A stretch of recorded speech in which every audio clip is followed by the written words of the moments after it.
السلام علیکم ورحمۃ اللہ وبرکاتہ۔ روزے کی فرضیت۔ روزہ اسلام کے بنیادی فرائض میں سے ایک فرض ہے۔ حضرت ابو ہریرہ رضی اللہ عنہ کہتے ہیں کہ ایک اعرابی نبی کریم صلی اللہ علیہ وسلم کی خدمت میں حاضر ہوا اور عرض کیا، مجھے ایسا عمل بتائیے جس کے کرنے سے میں جنت میں داخل ہو جاؤں۔ آپ صلی اللہ علیہ وسلم نے فرمایا، اللہ تعالیٰ کی عبادت کر، اس کے ساتھ کسی کو شریک نہ کر، فرض نماز قائم کر، فرض زکوٰۃ ادا کر اور رمضان المبارک کے روزے رکھ۔ اس نے کہا، اللہ کی قسم میں اس سے زیادہ کچھ نہ کروں گا۔ جب وہ آدمی واپس ہوا تو آپ صلی اللہ علیہ وسلم نے فرمایا، جسے جنتی آدمی دیکھنا ہو وہ اسے دیکھ لے۔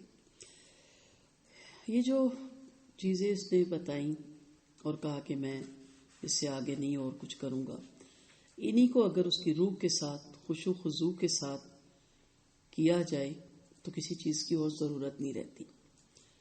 اس کے بعد پھر آپ جیسے میں ہمیشہ مثال سے کہتی ہوتی ہوں کہ کپڑے تو لے کے آپ گردن والی جگہ سے کٹ ڈالیں اور گلے میں ڈال لیں کپڑا، تو آپ اس طرح بھی پہن سکتے ہیں، لیکن کپڑے کو پراپر ناپ دے کے سلوایا جاتا ہے۔ سلوانے کے بعد بھی اس کے اوپر مختلف قسم کی بٹن اور لیسیں اور کڑھائیاں کروائی جاتی ہیں۔ یہ سب کچھ کیوں ہوتا ہے؟ تاکہ مزید وہ سوٹ ہمارا خوبصورت ہو جائے اور ہم پہن کے اچھے لگے۔ تو مزید جو شاخیں ہیں، انشاءاللہ ایک دفعہ پہلے بھی یہ کلاس شروع کی تھی، دوبارہ شروع کروں گی اسلام کی، جو 75 یا 76 کے برابر شاخیں ہیں۔ تو آگے کی چیزیں ہو جاتی ہیں کہ پھر آپ کی بڑھوتی ہو نیکیوں میں، اعمال میں، جنت کے درجات میں۔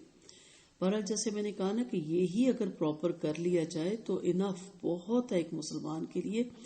لیکن ہماری نمازیں ہی ایسی ہے کہ نہ نماز نبوی کی طرح کی ہیں، نہ سنت کے مطابق۔ ہمیں تو یہ بھی نہیں پتا کہ ہماری نمازیں ہی خدا نخواستہ شاید ٹوٹلی غلط ہو۔ تو اس لیے اس نے کہا کہ میں اسی پہ عمل کر لوں تو میرے لیے کافی ہے۔ تو آپ صلی اللہ علیہ وسلم نے فرمایا، جس نے جنتی آدمی کو دیکھنا ہے اس کو دیکھ لے۔ تو انشاءاللہ جب ہم شاخیں پڑھیں گے زندگی رہی تو اس میں پھر میں آپ کو اس پہ بات کروں گی کہ اللہ کی عبادت کیا ہے اور اس کے ساتھ شریک کرنا کیا ہے۔ یہاں پہ جو حدیث ہم لائے ہیں بخاری کی روایت ہے، وہ روزوں کے لیے، کیونکہ ہم روزوں کی لیکچر اٹینڈ کر رہے ہیں۔ روزے کب فرض ہوتے ہیں، یہ روزے کی فضیلت دیکھ لیتے ہیں۔ رمضان المبارک کے شروع ہوتے ہی جنت کے دروازے کھول دیے جاتے ہیں اور جہنم کے دروازے بند کر دیے جاتے ہیں۔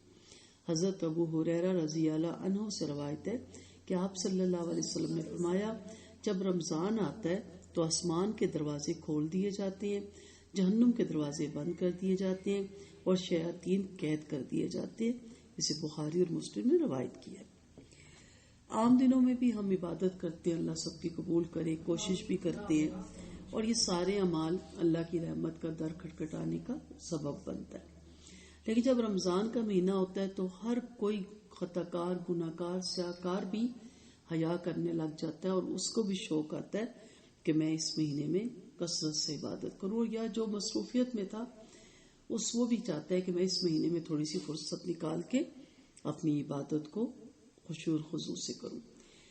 اور یہ ایسا مہینہ ہوتا ہے جسے آپ کہہ لیں کہ لوٹ سیل لگی ہوتی ہے، تو اس میں یہ تھوڑی ہوتا ہے کہ فلاں آ کے صرف خرید سکتا ہے، اور فلانی اوپن انویٹیشن ہوتی ہے، جو بھی جائے اور وہ خرید سکتا ہے۔ اور وہ جو سوٹ ویسے بہت کاسٹلی ہوتا ہے، اگر اس کو 50% سیل لگا لیتے ہیں تو ہر ایک کی رینج میں آ جاتا ہے۔ تو یہ ایسا مہینہ ہے کہ کوئی بھی جو بھی نیکی کا عمل کرتا ہے وہ بہت جلدی اللہ تک پہنچتا ہے۔ آسمان کے دروازے کھلے ہوتے ہیں، اوپر سے رحمتوں کا نزول آ رہا ہوتا ہے، اللہ کی بخششوں کا نزول ہو رہا ہوتا ہے، فرشتے آ رہے ہوتے ہیں، جا رہے ہوتے ہیں، تو کثرت سے اعمال اوپر جاتے ہیں اور جہنم کے دروازے بند کیے جاتے ہیں۔ اللہ کی پوری خواہش ہوتی ہے کہ اس کا ہر بندہ جنت کی طرف رخ کرے، شیاطین بھی قید کر دیے جاتے ہیں۔ اور آپ دیکھیں کہ کچھ عرصے پہلے میں پیچھے دیکھتی ہوں تو جب رمضان آتا تھا تو لوگ گھروں میں ٹی وی بند کر دیتے تھے، وہ کہتے تھے رمضان کا مہینہ، ریڈیو ہوتا تھا تو ریڈیو نہیں پورا مہینہ لگاتے تھے احتراماً۔ اب افسوس یہ ہوتا ہے کہ رمضان ہے لیکن ٹی وی کے آگے سے نہیں ہم اٹھتے۔ ٹی وی کو چھوڑیں، اب نیٹ آ گیا، اب نیٹ کے آگے سے ہم نہیں ہٹتے، موبائلوں کے آگے سے نہیں ہم ہٹتے۔ تو جب رمضان المبارک کا پہلا روزہ ہو، اس سے جب چاند نکل آئے تو سوائے ان گروپوں کو جس میں تفسیر آئے گی، دورے قرآن آئیں گے، باقی تمام چیزوں کو بند کر دیں اور نیت کریں کہ پورے رمضان ہم ان چیزوں سے اوائڈ کریں گے اور زیادہ تر عبادت میں اپنا وقت لگائیں گے۔ رمضان میں عمرے کا ثواب حج کے برابر ہے۔ حضرت عطا رحمۃ اللہ علیہ کہتے، میں نے حضرت عبداللہ بن عباس رضی اللہ عنہ سے سنا کہ آپ صلی اللہ علیہ وسلم نے انصار کی ایک عورت ام سنان سے فرمایا، حضرت عبداللہ بن عباس رضی اللہ عنہ نے اس عورت کا نام بھی لیا مگر میں بھول گیا ہوں، تم ہمارے ساتھ حج پر کیوں نہیں چلتی؟ عورت نے عرض کیا، میرے پاس صرف 2 اونٹ تھے، ایک پر میرا شوہر اور بیٹا دونوں حج کے لیے گئے، اب ایک اونٹ گھر پہ ہے جس پر ہم پانی وغیرہ لاتے ہیں۔ آپ صلی اللہ علیہ وسلم نے فرمایا، اچھا جب رمضان ہے تو عمرہ کر لینا، اس کا ثواب بھی حج کے برابر ہے۔ اسے مسلم نے روایت کیا۔ اب یہ نہیں کہ آپ رمضان میں عمرہ کریں تو آپ کے میرا حج ہو گیا، حج اپنی جگہ اس کی فضیلت ہے، لیکن رمضان میں عمرے کی فضیلت زیادہ کر دی گئی۔ اور یہ صرف اس خاتون کے لیے نہیں تھا، ہر انسان کے لیے کہ جو رمضان کے مہینے میں اگر عمرہ کرنا چاہتا ہے اور وہ وہاں کرتا ہے تو اس کا بہت زیادہ اجر و ثواب ہوتا ہے۔ اور جو لوگ رمضان کے مہینے میں جاتے ہیں، کافی ہمارے جاننے والے تو بتاتے ہیں کہ وہاں بہت ہی خوبصورت ماحول ہوتا ہے، اور کہا جاتا ہے کہ عبادت کے اس عالمی موسم بہار کا جسے ٹھیک ٹھیک نظارہ کرنا ہو، وہ اس ماہ مقدس کی بابرکت دن اور رات جو ہے وہ بیت اللہ میں جا کر گزارے، جہاں دن کے اوقات میں ذکر اور فکر کی محفلیں ہیں، تلاوت قرآن کی مجالس ہیں، احکام اور مسائل کے حلقے ہیں، طواف کرنے والوں کا ہجوم ہے، اور رات کے اوقات میں قیام اللیل کے روح افزا اور ایمان پرور مناظر نظر آتے ہیں جو گناہگار سے گناہگار انسان کے دل میں شوق پیدا کر دیتے ہیں۔ اور رمضان مبارک کے آخری عشرہ جو 21 سے 30 ہے، اس میں آپ جا کے دیکھیں، آپ حیران ہو جاتے ہیں کہ کس قدر وہاں پہ تراویحیں بھی پڑھائی جاتی ہیں، اس کے علاوہ بھی کس قدر ذکر اذکار کی وہاں پہ محفلیں بلند کی جاتی ہیں۔ اللہ تعالیٰ ہم سب کو نصیب کرے صحت و تندرستی کے ساتھ۔ روزے قیامت کے دن روزہ دار کی روزہ سفارش کرے گا۔ حضرت عبداللہ بن عمر رضی اللہ عنہ سے روایت ہے کہ آپ صلی اللہ علیہ وسلم نے فرمایا، روزہ اور قرآن قیامت کے دن بندے کے لیے سفارش کریں گے۔ روزہ کہے گا، اے میرے رب، میں نے اس بندے کو کھانے پینے اور اپنی خواہشات پوری کرنے سے روکے رکھا، لہٰذا اس کے بارے میں میری سفارش قبول فرمائیے۔ قرآن کہے گا، اے میرے رب، میں نے اس بندے کو رات قیام کے لیے سونے سے روکے رکھا، لہٰذا اس کے بارے میں میری سفارش قبول فرمائیے۔ چنانچہ دونوں کی سفارش قبول کی جائے گی۔